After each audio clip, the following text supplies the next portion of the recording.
नमस्कार प्यारे दोस्तों, स्वागत करता हूं एक बार पुनः आपके अपने पसंदीदा YouTube चैनल हमारी परीक्षा पर।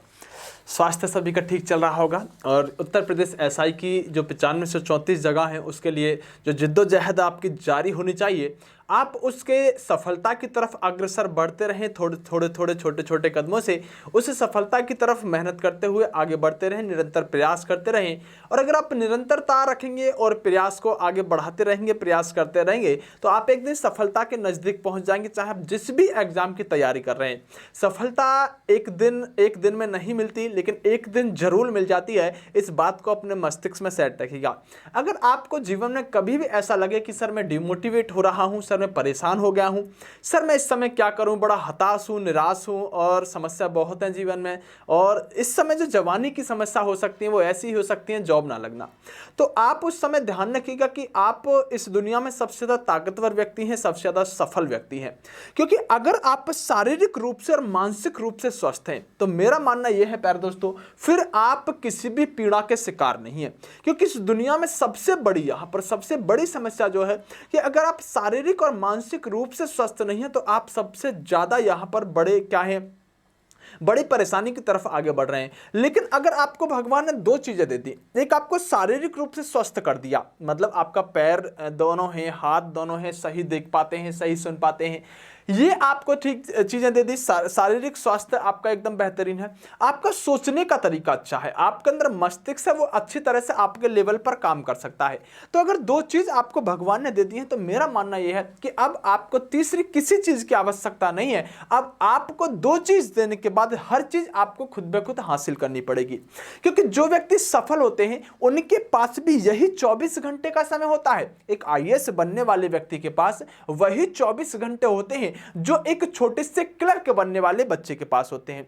यानी आप अगर सफल नहीं हुए, तो आप एक बात ध्यान रखिएगा कि आप सफल नहीं हुए और आपका एक दोस्त सफल हो गया, तो उस सफलता के लिए जो मेहनत उसने 24 दिन में की होगी, 24 घंटे में की होगी, वही 24 घंटे आपके पास भी थे, आपने उससे कम मेहनत की होगी। मतलब मेरा कहने का सिर्फ इतना मतलब है कि आप अपने समय को सही प्रयोग करके सफलता को पा सकते हैं, अगर आप सही जगह पर सही तरीके से तैयारी करते हुए आगे बढ़ेंगे। ईमानदारी से मतलब तुम खुद संतुष्ट जब तक नहीं होते। देखो एक बात ध्यान रखिएगा जीवन में, इसलिए बता रहा हूं कि इतिहास की ये अंतिम क्लास ही चल रही है, एक दो क्लास और नहीं तो कुछ बचा नहीं है इतिहास में, इसलिए थोड़ा सा लास्ट में इसलिए बताकर जा रहा हूं कि जब आप पूरा कोर्स कंप्लीट पढ़ते हुए आ रहे होगे, तो जब इस वीडियो को देख रहे होगे, तो थोड़ा सा मोटिवेशन आपको मिल जाना आवश्यक होता है। एक बात बताता हूं प्यारे दोस्तों, और वो बात ही भूल गया इसके चक्कर में, तुम्हें बताने के चक्कर में।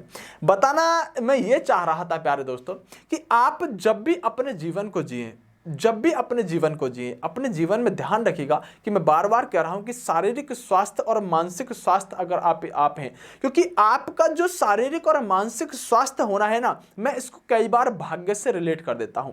अगर कोई व्यक्ति ये कहता है कि ये काम मेरे भाग्य में नहीं था, ये मेरे भाग्य में नहीं लिखा था, ये मेरे लक में नहीं था, तो मैं एक बात उस व्यक्ति से कहता हूं कि मैं उस व्यक्ति का भाग्य नहीं मानता जिसका एक हाथ नहीं है, जिसका एक पैर नहीं है, जो सुन नहीं सकता, जो देख नहीं सकता। अगर वो व्यक्ति कहे कि नौकरी लेना मेरे नसीब में नहीं है, मेरे भाग्य में नहीं है, तो उसकी कही गई बात तो सही है, क्योंकि भगवान ने उसके साथ पहले से ही वह कर्म कर दिए हैं जो उसके लिए अब नौकरी लेने के लिए बहुत ज्यादा जुझारू होने के बाद भी वो सफल नहीं हो पाएगा।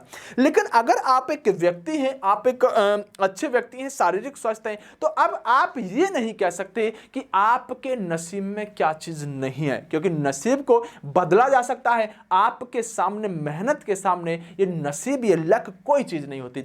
और एक बात और सुनो मेरे प्यारे दोस्तों, मैं आपको आज समझाने की कोशिश करता हूं छोटी छोटी चीजों को, कि अपने जीवन में ध्यान रखना, अपने जीवन में ध्यान रखिएगा कि जब भी आपको अपने जीवन में ऐसा लगे कि सर मैं कुछ नहीं कर पा रहा हूं, तो ध्यान रखिएगा आपके माता पिता, आपका परिवार सबसे बड़ा मोटिवेशन होता है। दूसरी बात, जब भी आप सफलता की तरफ बढ़ रहे हैं, आप ये मत कीजिएगा सर आज आप ज्ञान क्यों देने लगे, क्योंकि मैं जानता हूं कि आपको इसकी आवश्यकता है। जब भी आप सफलता की तरफ बढ़ें, तो सफलता के नजदीक पहुंचते समय, सफलता के जब भी नजदीक पहुंचेंगे, एक बार आप फेल जरूर होंगे। सफलता के नजदीक पहुंचते समय एक बार आप फेल जरूर होंगे। ये हर उस व्यक्ति के जीवन का रूल है जो जीवन में कभी सफल हुआ है। जब भी सफलता के नजदीक कोई व्यक्ति पहुंचने वाला होता है, जब तभी वह एक बार फेल जरूर होता है। और जो व्यक्ति फेल होने के बाद अगर एक बार पुनः साहस करके आगे बढ़ गया तो वो सफलता के नजदीक निश्चित पहुंच जाता है। आप एडिसन से लेकर जॉन कॉर्क से लेकर चाहे कितने बड़े भी आप यहां पर वैज्ञानिक को, किसी भी बड़े व्यक्ति को, सचिन तेंदुलकर को, मैं कहता हूं टाटा बिरला को, मुकेश अंबानी को, किसी व्यक्ति को उठा लीजिएगा, इवन मुझको भी, यानी कि आप किसी भी व्यक्ति को उठा लीजिएगा, सफलता के नजदीक पहुंचने से पहले हर व्यक्ति अपने आप एक बार फेल जरूर होता है। सचिन तेंदुलकर जिस समय क्रिकेट खेलते थे, क्रिकेट के भगवान उन्हें आज कहा जाता है। एक समय सचिन तेंदुलकर के जीवन में ऐसा आया था कि सचिन तेंदुलकर के जो हाथ था, यहां पर नी जो होती है, इसके अंदर ऐसी प्रॉब्लम आई थी कि सचिन तेंदुलकर क्रिकेट से एकदम दूर हट गए थे। और जब डॉक्टर से इलाज कराया, कई महीनों इलाज चला, तो डॉक्टर ने स्पष्ट रूप से कह दिया कि सचिन तेंदुलकर आप जीवन में दोबारा क्रिकेट नहीं खेल पाओगे। मतलब आपका हाथ पूरी तरह डैमेज हो चुका है, आप जीवन में दोबारा क्रिकेट नहीं खेल सकते, और अगर क्रिकेट खेलोगे तो आपको अपना हाथ कटवाना पड़ेगा। मैं वो कहानी बता रहा हूं जो शायद आपने नहीं सुनी होगी। लेकिन सचिन तेंदुलकर का जो साहस था, जो जिज्ञासा थी, जो उनके दिल में एक उमंग थी, क्योंकि कुछ दिन क्रिकेट खेल चुके थे, अब जो दुनिया को करके दिखाता। जैसे आप इस समय कुछ तैयारी अब कर चुके हो, यहां से लौट कर जाना, उन लोगों को क्या जवाब दोगे जो आपके हारने का इंतजार देख रहे हैं? उन लोगों को क्या जवाब दोगे जो आपके पड़ोस में, जो आपके पड़ोसी, जो आपका रिश्तेदार सामने ये देखता है कि कब ये व्यक्ति सेलेक्ट होगा, और कब आपका पड़ोसी ये देखता है कि इसका तो कुछ नहीं होना, उसको क्या जवाब दोगे अगर आपने पढ़ाई छोड़ दी? यानी सचिन तेंदुलकर क्रिकेट खेलते थे, और क्रिकेट खेलते समय बीच में एक ऐसा समय आया जब डॉक्टर ने स्पष्ट कह दिया कि आप दोबारा क्रिकेट नहीं खेल सकते। सचिन तेंदुलकर ने रात को उठ के अपने हाथ की तरफ देखा और एक बार अपने कैरियर की तरफ देखा। जो कुछ दिन वो क्रिकेट खेल चुके थे, जो उनके लिए डिमांड थी, जो उसके अंदर उनका पैशन था, जो इच्छा जाग चुकी थी इस क्रिकेट के लिए, उसकी तरफ देखते थे तो सचिन तेंदुलकर से रहा नहीं जाता था। सचिन तेंदुलकर धीरे धीरे अपने छोटे छोटे कदमों से, मतलब प्रयास से आगे बढ़ते गए, और सचिन तेंदुलकर ने उन डॉक्टर को कही गई सारी बातों को एक दिन गलत सिद्ध करके दिखा दिया। और जिस दिन ध्यान से सुनिएगा इस बात को, जिस दिन सचिन तेंदुलकर दोबारा जब प्लेग्राउंड पर उतरे थे, तो उन्होंने उस दिन एक ऐसा शॉट खेला था जो दुनिया में इससे पहले कभी नहीं खेला जा सकता था। यानी कि क्रिकेट के अंतर्गत जब क्रिकेट के मैदान में सचिन तेंदुलकर दोबारा डॉक्टर के ये कह देने के बाद उतरे थे कि तुम जीवन में दोबारा क्रिकेट नहीं खेल सकते, जब दोबारा सचिन तेंदुलकर उतरे थे तो उसी दिन सचिन तेंदुलकर ने क्रिकेट में एक ऐसे शॉट को जन्म दिया था जिसे आज आप अपर कट कहते हो। जो अपर कट आज के समय में हर बैटर मारता है, वो अपर कट सचिन तेंदुलकर से पहले कोई नहीं मारता था। सचिन तेंदुलकर एक अपरकट ऐसे शॉट को लेकर आए, जब बॉलर आपको बाउंस वाली बॉल देता है तो बल्ले से हुक करके जो ऊपर मारा जाता है, जो अपरकट पीछे की तरफ मारा जाता है, ये सचिन तेंदुलकर ने ये कहने के बाद डॉक्टर के बाद कि अब दोबारा क्रिकेट नहीं खेल पाओगे, इस शॉट के साथ उतरे थे। और इससे पहले ये एक ऐसी कामयाबी थी सचिन तेंदुलकर की, जो डॉक्टर भी ये कह रहे थे जिन्होंने इलाज किया था कि ये व्यक्ति दोबारा क्रिकेट में खेलने के साथ ऐसा शॉट कैसे मार सकता है, ये संभव नहीं है। बहरहाल मैं इतना कहना चाहता हूं कि सचिन तेंदुलकर भी अपनी सफलता के नजदीक पहुंचने से पहले एक बार ऐसे विफल हुए थे कि अगर आपसे डॉक्टर ये कह दे कि आपकी मेमोरी डैमेज हो चुकी है, आप दोबारा कुछ भी याद नहीं कर सकते, तो मेरा मानना है कि शायद आपके अंदर जज्बा, जोश, उत्साह नहीं हुआ तो आप भी खड़े ना हो पाए और आप भी ना कह पाए कि मैं दोबारा पढ़ूंगा। लेकिन एक व्यक्ति जरूर गिरेगा और देखिएगा आप भी एक बार साहस तोड़ोगे सफलता के नजदीक पहुंचते समय।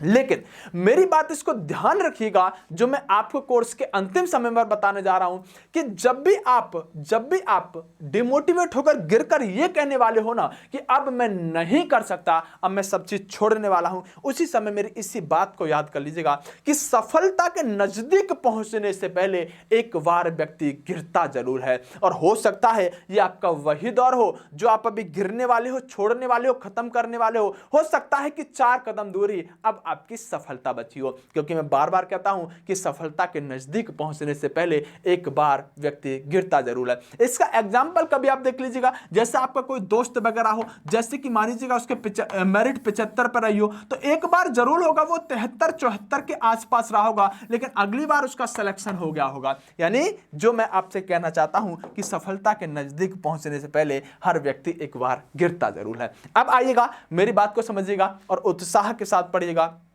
मेरे ट्राई करो, जीवन में सफलता मिल जाएगी, आपको निश्चित मिल जाएगी। धैर्य के साथ लगे रहो, छोड़ना मत। बस एक बात ध्यान रखना, छोड़ना तो है ही नहीं, नौकरी लेकर ही जाना है। वैकेंसी बहुत आएंगी, नौकरी मिलेगी, आपको नहीं मिलेगी तो फिर किससे मिलेगी? अगर आप सच्चे मन से मेहनत कर रहे हो तो फिर नौकरी आपको ही मिलेगी। आइए प्यारे दोस्तों, देखिए आज जो मैं आपको पढ़ाने वाला हूं, एक तो पुष्यभूति वंश को पढ़ाने वाला हूं। किसको? पुष्यभूति वंश को, और एक वर्धन वंश को पढ़ाने वाला हूं। दो वंशों पर मैं प्यारे दोस्तों आज बात करने वाला हूं, और दोनों वंशों के अंतर्गत क्या खास बात है उस पर भी मैं आपसे बात करूंगा। देखिए सबसे पहले अगर परिचय की बात करूं तो प्यारे दोस्तों, जो गुप्त हुआ करते थे, जो मैंने इससे पहले ही वीडियो में पढ़ाए हैं, गुप्त के पतन एवं हूणों के आक्रमण के बीच में, यानी हूण आक्रमण कर रहे थे गुप्तों के समय, मैंने आपको बताया है अभी। गुप्तों का जब पतन होने लगा और जब हूण जो थे, हूण क्या थे? एक बाहर से आए हुए व्यक्ति जो भारत पर आक्रमण करते हैं। हूणों के आक्रमण के बीच में छोटे छोटे कई राज्यों का उदय होता है, और जो छोटे छोटे कई राज्यों का उदय हुआ है, जिसमें पश्चिम भाग में वर्धन वंश का उदय हुआ, मतलब जो हमारा पश्चिम भाग है भारत का, उसमें वर्धन वंश का यहां पर हम कह सकते हैं उदय हुआ। लगभग 6ठी शताब्दी ईसा पूर्व वर्धन वंश की राजधानी थानेसर हुआ करती थी। यानी लगभग 6ठी शताब्दी ईसा पूर्व वर्धन वंश अस्तित्व में आया, और ये वर्धन वंश जो अस्तित्व में आया है, ये गुप्त साम्राज्य जो हुआ करता था, इस गुप्त साम्राज्य के पतन के बाद और हूणों के आक्रमण के बीच में, यानी हूणों के आक्रमण और गुप्त साम्राज्य के पतन के बीच में जो यहाँ छोटे छोटे राज्यों का उदय हो रहा था, उसी समय वर्धन वंश यहाँ पर अस्तित्व में आने का काम करता है। बहुत पुराना वंश है, और इस वंश की अगर हम प्यारे दोस्तों बात करें तो इसके जो प्रमुख शासक हुए हैं, वो प्रमुख शासक आपको ध्यान रखने हैं। इसके प्रमुख शासक हुए हैं जो संस्थापक के नाम से जाने जाते हैं। पहले ध्यान रखेंगे पुष्यभूति को। पुष्यभूति यहां पर वर्धन वंश के क्या है? यहां पर संस्थापक रहे हैं, जिन्होंने अपनी राजधानी को कहां रखा? थानेश्वर बनाकर रखा। और प्रमुख शासक जो हुए इसके, वो प्रभाकर वर्धन हुए। यानी पुष्यभूति जो थे वो यहां संस्थापक थे, इन्होंने अपनी राजधानी को थानेश्वर रखा। और प्रमुख शासक की बात करें अगर वर्धन वंश की, तो प्रभाकर वर्धन इसके प्रमुख शासक हुए। मैं आपसे प्रश्न भी निकाल कर दिखाऊंगा, क्योंकि मुझे जो प्रमुख रूप से पढ़ाना है, इसमें पढ़ाना है हर्षवर्धन को। अब आप समझ गए होंगे, यानी जो प्रमुख शासक हमारा जिससे सबसे ज्यादा क्वेश्चन बनते हैं, वो होता है हर्षवर्धन। लेकिन हर्षवर्धन को पढ़ाने से पहले उसकी रूपरेखा आपके दिमाग में तैयार होनी चाहिए। आखिरकार सारी की सारी चीजें कहां से अस्तित्व में आई हैं। प्यारे दोस्तों देखिए, जो प्रभाकर वर्धन थे, इनके दो बेटे हुआ करते थे। अब प्रभाकर वर्धन को बताने की आवश्यकता नहीं प्रभाकर वर्धन कौन थे, या फिर मैं ऐसे भी कह सकता था कि मैं हर्षवर्धन से पढ़ाना शुरू करता और मैं कहता हर्षवर्धन प्रभाकर वर्धन का बेटा था। अब आपको यही नहीं पता कि प्रभाकर वर्धन क्या चल रहा था, तब मैंने आपको पहले वर्धन वंश के बारे में थोड़ी सी रूपरेखा बताई है। तब आगे मैं आपको बताना चाहता हूं कि प्रभाकर वर्धन जो थे, इनके दो बेटे हुआ करते थे। बड़े बेटे का नाम था राज्यवर्धन, छोटे बेटे का नाम था हर्षवर्धन। इनकी एक बेटी हुआ करती थी जिसका नाम क्या था? राजश्री। यानी राजश्री यहां पर हर्षवर्धन की और राजवर्धन की बहन रहने वाली है, जबकि हम कह सकते हैं ये तीनों के तीनों किसके पुत्र और पुत्रियां हैं? आप कहेंगे प्रभाकर वर्धन। प्रभाकर वर्धन कौन है? तो ये वर्धन वंश के प्रमुख शासकों में गिने जाने वाले व्यक्ति हैं, जिसके संस्थापक पुष्यभूति रहे हैं। प्यारे दोस्तों, यहां तक तो बात समझ में आ जाती है कि सर हमें तो प्रमुख रूप से अगर हर्षवर्धन पढ़ना है तो इसका एक बड़ा भाई है राज्यवर्धन और इसकी एक बहन है, क्या नाम है? राजश्री। अब बात को समझना होगा आगे। देखिए हुआ क्या कि प्रभाकर वर्धन कौन है? बताना जरा, प्रभाकर वर्धन बताओ। प्रभाकर वर्धन कौन है? हर्षवर्धन, राज्यवर्धन और राजश्री के पिताजी, वर्धन वंश के प्रमुख शासक। क्या नाम है? प्रभाकर वर्धन ने अपनी बेटी जो कि राजश्री थी, इस राजश्री का विवाह एक व्यक्ति से कर दिया, कन्नौज के शासक ग्रह वर्मा से कर दिया। अब सुनिएगा, अब देखिए लड़की है भैया, शादी तो होनी है। अब आप सोच रहे होंगे सर हम भी तो लड़के हैं तो आपकी भी होनी है, तो इस बात को समझने की कोशिश कीजिएगा कि शादी तो होनी है, लेकिन मैं इस शादी के बारे में आपको क्यों बता रहा हूं? मैं इसलिए बता रहा हूं कि मेरे लालो प्रश्न बनेगा। देखो, जो प्रभाकर वर्धन है ना, इसने अपनी बेटी राजश्री के विवाह जो किया है कन्नौज के एक व्यक्ति से किया है जिसका नाम है ग्रह वर्मा। क्या? ग्रह वर्मा। ग्रह वर्मा के घर चली गई राजऋषि। अब यहीं से सारा का सारा कलेश शुरू होता है और जानने की कोशिश करते हैं आगे की क्रियाक्रम को। यानी कि इसके बाद क्या हुआ प्यारे दोस्तों कि ग्रह वर्मा जो है, ये ग्रह वर्मा कौन है, जरा ध्यान लगाओ, अपने दिमाग पर जोर डालो। आप कहोगे सर ग्रह वर्मा कुछ नहीं है, ये राज ऋषि का हस्बैंड है। और अगर हम इसे और ज्यादा अच्छी भाषा में कह सकें तो आप इससे कुछ भी कह सकते हैं, मतलब पति के लिए आप पता नहीं क्या क्या यूज कर सकते हैं। मतलब ग्रह वर्मा कौन है, तो ग्रह वर्मा राज ऋषि का होने, मतलब जो शादी हो चुकी है पति हम कह सकते हैं, ग्रह वर्मा राज ऋषि का यहां पर पति है। इस ग्रह वर्मा को यहां पर मालवा के शासक जिसका नाम था देवगुप्त, देवगुप्त ने इस ग्रह वर्मा का काम तमाम कर दिया। एक बार सुनिएगा बात पूरी, ग्रह वर्मा का काम तमाम कर दिया देवगुप्त नाम के व्यक्ति ने, और राजश्री को कैद कर लिया, राज ऋषि को कैद कर लिया। अब देखो, अगर हीरोइन अगर किसी मुसीबत में फंस जाती है तो हीरो का आना तय होता है। अब हीरो तो यहां पर लग चुका है ठिकाने, अब हीरो कहां से आएगा, अब कौन आएगा, तो आप फिर मिथुन चक्रवर्ती की फिल्म याद करो, फिर उसका भाई आता है। अब आपको पता होना चाहिए अब हुआ क्या है। देखो, जो राजऋषि है इसको कैद कर लिया जाता है मालवा के शासक देवगुप्त के द्वारा, और देवगुप्त ने राजऋषि के पति यानी कि ग्रह वर्मा की हत्या कर दी है। ग्रह वर्मा हम ये कह सकते हैं कि रिश्ते में जीजाजी लगते हैं राज्यवर्धन और हर्षवर्धन के ग्रह वर्मा, और इसकी बहन किसकी, राज्यवर्धन और हर्षवर्धन की बहन राजऋषि को कैद कर लिया जाता है देवगुप्त के द्वारा। अब आप अच्छी तरीके से ऐसे समझो जैसे मूवी तुम्हारे सामने चल रही है, और मूवी सामने चलने के साथ साथ पूरी कहानी एकदम से बेस्ट तरीके से रट जाएगी आपके दिमाग में। देखो, राज्यवर्धन कौन है सर, ये राज्यवर्धन अभी तो बताया, राज्यवर्धन कौन है, हर्षवर्धन का बड़ा भाई है, राजऋषि का भाई है, प्रभाकर वर्धन का बेटा है। अब देखो, राज्यवर्धन ने देवगुप्त की हत्या कर दी। ये देवगुप्त कौन है, अब देखो भैया, जब किसी की बहन को आप उठाकर ले आओगे, उस किसी के जीजाजी को मार दोगे। अब राज्यवर्धन देखो बड़ा बेटा था ना, हर्षवर्धन का भी कोई रोल नहीं है, हर्षवर्धन को कोई रोल नहीं है, क्योंकि प्रभाकर वर्धन का बड़ा बेटा यहां पर राज्यवर्धन था, हर्षवर्धन छोटा था। तो राज्यवर्धन ने जिम्मेदारी संभाली। राज्यवर्धन ने क्या किया कि देवगुप्त जो था मालवा का शासक जिसने ग्रह वर्मा को मारा था, उसकी यहां पर हत्या कर दी, और राज्यवर्धन की हत्या देवगुप्त के मित्र शशांक राज्यवर्धन की हत्या कर देता है। अब दोबारा समझो बात को, कि जब राजऋषि को कैद कर लिया जाता है एक व्यक्ति देवगुप्त के द्वारा, तो राजवर्धन ने क्या किया कि इस देवगुप्त को लगा दिया ठिकाने, मतलब इसकी हत्या कर दी। लेकिन इस देवगुप्त का एक मित्र था जिसका नाम क्या था, शशांक। इस शशांक नाम के व्यक्ति ने इस राजवर्धन की हत्या कर दी, मतलब दोनों को खत्म कर दिया। अब बच्चा कौन, ये मित्र बचा जिसका नाम था शशांक। अब पूरी बात को दोबारा समझो कि भाई देखो, हम बात करें तो प्रभाकर वर्धन के दो बेटे थे, एक बेटी थी। क्या नाम था, एक का नाम था प्रभाकर वर्धन। कौन थे, पहले सुनो दोबारा से। वर्धन वंश को हमने पढ़ा, वर्धन वंश पुष्यभूति जो थे यहां पर संस्थापक हुए। प्रभाकर वर्धन एक प्रमुख शासक हुए। प्रभाकर वर्धन के यहां पर दो पुत्र और एक पुत्री थी। प्रभाकर वर्धन के जो दो पुत्र थे, इसमें बड़े पुत्र का नाम था राज्यवर्धन, छोटे पुत्र का नाम था हर्षवर्धन, और बेटी का नाम क्या था, बेटी का नाम था राजश्री।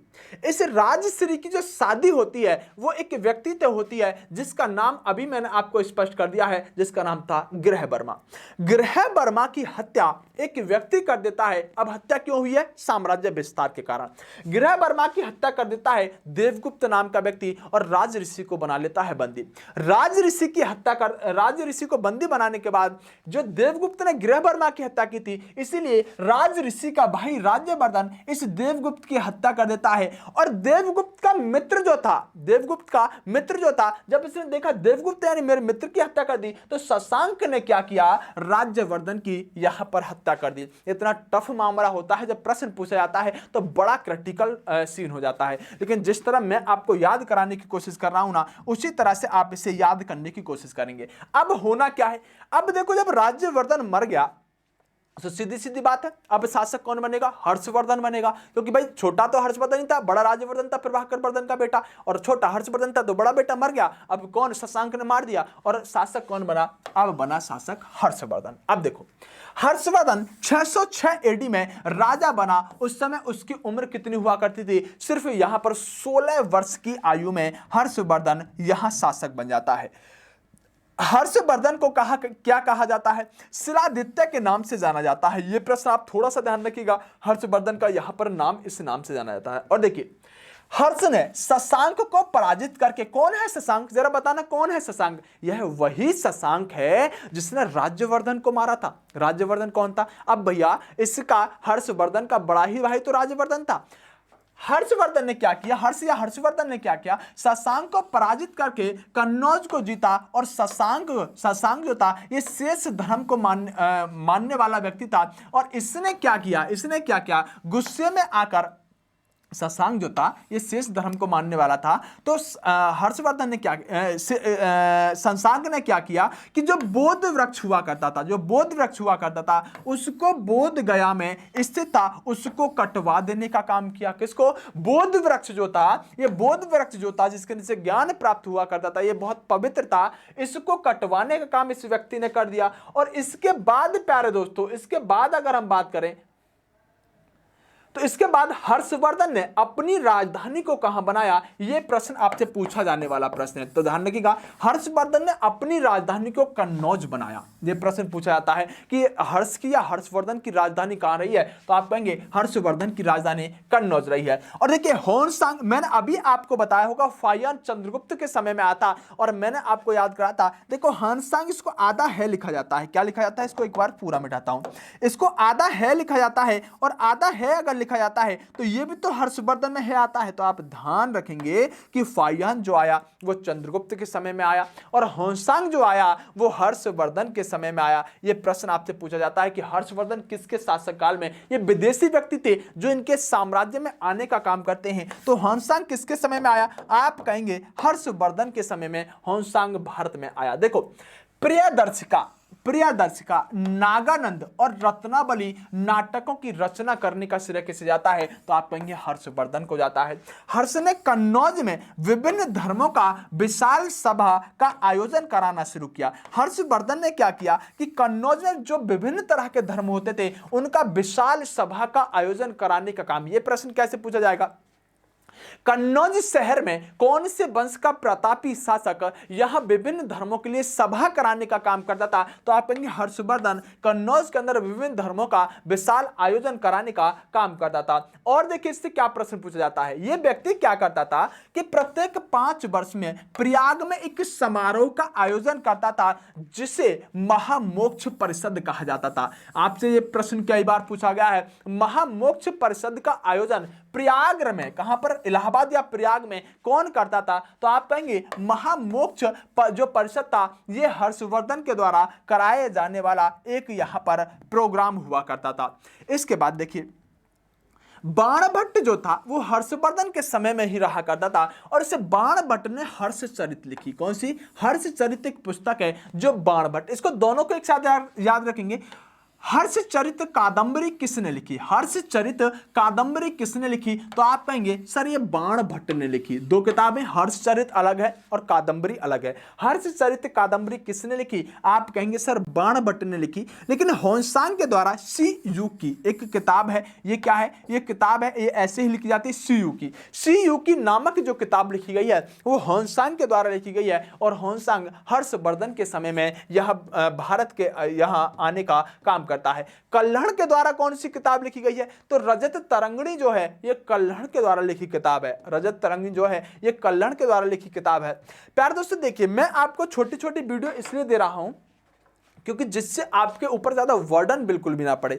आपको ये वीडियो यहीं पर यानी समाप्त होती है। आपको छोटी छोटी वीडियो के माध्यम से अगर इतिहास पढ़ने का मजा मिल जाए तो उससे अच्छी क्या बात हो चुकी है। पीडीएफ मैंने सारी की सारी डाल दी है। पीडीएफ आप 58-57 तक पढ़ चुकी हैं। आप एक बार पीडीएफ देख लीजिएगा। उसके अलावा ये पीडीएफ मैं टेलीग्राम पर भी डाल दूंगा, कोई समस्या नहीं। तो चलिए आज की क्लास को यही खत्म करते हैं। बेस्ट ऑफ लक, नमस्कार, जय हिंद।